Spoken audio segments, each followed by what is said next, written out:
Ma'am Khaleda জিয়ার সাথে বসেছিলাম, তো তখন আমি ওনাকে জিজ্ঞেস করছিলাম, ম্যাম আপনি তো সরকার চালিয়েছেন, আমাদের এক্সপিরিয়েন্স পর্যন্ত আপনি কোন কোন দেশের সাথে আমরা এই সময় আসলে আমাদের গুড আন্ডারস্ট্যান্ডিং বিল্ড আপ করা যায়।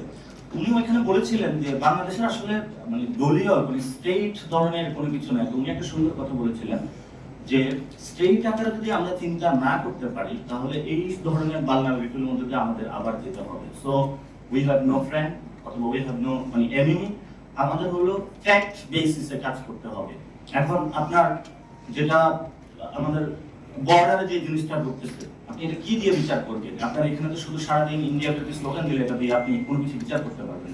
গতকাল বিএনপি একটা ভালো প্রোগ্রাম করেছে, জাগো বাহে তিস্তা নদীর পানি, এটা ফ্যাক্ট বেসিস যে আপনি ভাই আমার ন্যায্য পানি দরকার, আমি পানি পাইতেছি না।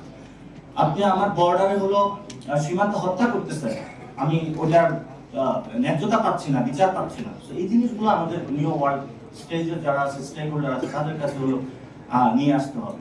সো আমি লাস্টে যেটা বলে শেষের দিকে যাবো সেটা হলো, আমি যখন নারীবাসীদের সীমান্ত হত্যার বিরুদ্ধে আন্দোলন করছিলাম, তো এটা নট দ্যাট বর্ডার কিলিং। আমার তখন চিন্তাটা ছিল ওই সময় হলো নাগরিকত্ব যে আইনটা ইন্ডিয়াতে হয়েছিল এবং তারা লার্জ স্কেলে 20 লাখ পিপলকে বাংলাদেশে হলো ডিপোর্শন করার চেষ্টা করতেছিল। সো আমি যখন এই নিউজটা দেখছিলাম তখন আমাদের মনে হয়েছিল আমরা যদি সেই জিনিসটা দাঁড়াইতে না পারি ভবিষ্যতে আমাদের কপালে খুব দুর্গতি আছে।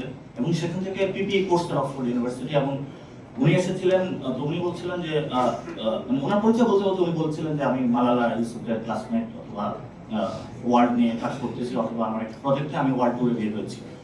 তো উনি বললো যে উনি ব্যাক টু ইন্ডিয়া ছিল, তখন শাহিনবাগ মুভমেন্ট চলছিল। উনি বাংলাদেশে এসে খুবই সারপ্রাইজড হয়েছে যে এই ধরনের একটি ইনফ্লুয়েন্সিয়াল মুভমেন্ট চলতেছিল, but people are not aware of that matter that was happening. So তার সাথে আমি গার্ডিয়ানের যারা মানে যারা সাংবাদিক দীর্ঘদিন ধরে যারা বর্ডার নিয়ে কাজ করছে, নিউ ইয়র্কের টাইমস ওটা একটা প্রতিনিধি দল এসেছিল। তো they are very excited about to work the Bangladesh, মানে এই বিষয়গুলো নিয়ে। ইভেন এগুলো নিয়ে এখন অনেক ধরনের পড়াশোনা, পিএইচডি হচ্ছে আমাদের ফরেন রিলেশনে। যদি ইয়াং জেনারেশন আপনারা যারা আছেন এই বিষয়গুলো নিয়ে যদি আরো বেশি ইন্টারেস্টেড হন যে আসলে ইন্ডিয়ার এই বিষয়গুলো কি ঘটছে, মায়ানমারে কি ঘটেছে, রোহিঙ্গা ক্রাইসিস কেন হচ্ছে, অথবা সাউথ এশিয়া রিজনে কি কথা হচ্ছে, সেগুলো যদি আমরা দেখেছিলাম যে মাঝখানে পত্রিকায় এই ধরনের জিনিসগুলো আমরা তারেক শামসুর রহমানের কিছু কিছু আর্টিকেল গুলো তখন পত্রিকা পড়তাম। এই ধরনের লেখা তো এখন আসেই না একদম, মানে এই ধরনের লোকদের দিন দিন সংখ্যা কমে যাচ্ছে।